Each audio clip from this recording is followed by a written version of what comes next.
welcome back to the tutorial on how to create your own orienteering map from home. So this is the map that we created in the previous two tutorials, but we haven't actually done anything with it. But now we're in the actual place. So the very first thing you want to do before you even go out onto course is orient your map to north. So what this means is putting the top of the map, which is marked with bright red north, to north. But you don't know where north is, right? So you can use a compass app on your phone or an actual compass.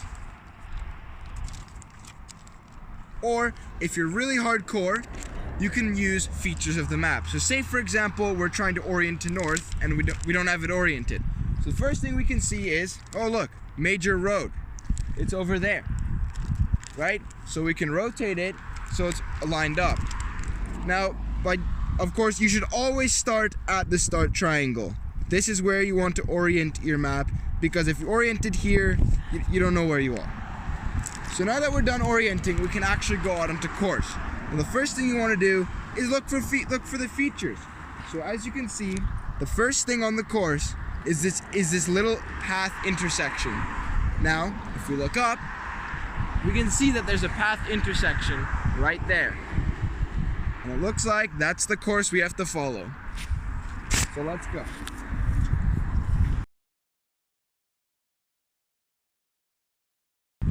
Okay, so we've reached the path intersection, and first thing we want to do before moving on, orient it to north. But another helpful tip is if you can thumb along, right? So this means putting your thumb where you are and moving it along where your position is. So we can put our thumb to this intersection, right? Next thing you're gonna want to do is run to this path bend. Once we do that, we're gonna thumb along. All right, so we ran down this path and we stopped at this intersection and told you where to go. Now we are here at this intersection. So what you want to do is you want to make sure that your map is oriented to your surroundings, okay? Because this will make sure that if, say it's like a four-way intersection, you don't want to be going that way when your course is actually that way. So now if we look at the map, we can see we have a long street to run down with 1, 2 major streets. At the end of the street, we'll turn away. So let's go. Okay, so we've ran down this big chunk of streets here, and now we found ourselves at this four-way crosswalk. So what we're going to do is, of course, orient our map to north and look in and see. Can we see any distinguishable features in the next area? Such as this immediate left-turning road that we have to go down. So now that we're in the crosswalk, I think we can safely cross, but make sure to always stay on the sidewalks and crosswalks. Alright, so we made it all the way down to the park, but in the process we made a pretty big mistake. So what we did was, instead of cutting through immediately here like we were supposed to, we actually ran down here, ran along a little bit, and then realized, wait, we're supposed to be here. So this is a perfect example of how an orienting race works, because it's almost never the fastest runner that wins.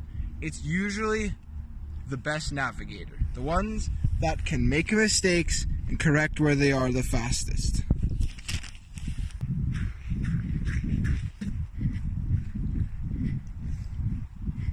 Oh hey, so we've made it through the park almost halfway, and now we are at this little place here. So now, what you can see here, the course says that we have to deviate from the paths.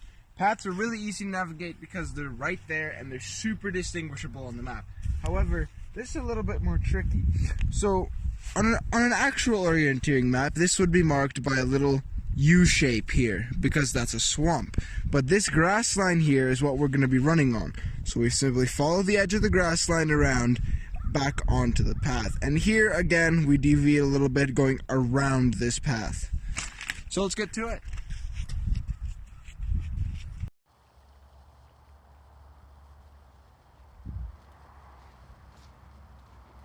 Hi again. So we're back here and we've just finished almost this entire park. It was a really nice park, by the way. Anyways, we're right here on the edge of this path road intersection. So our course goes around this block of houses, and I'll make sure you're following the sidewalk because that's safe. You follow this all the way back to the crosswalk, cross again, and back to the start, which will be your finish. So why don't we get to it?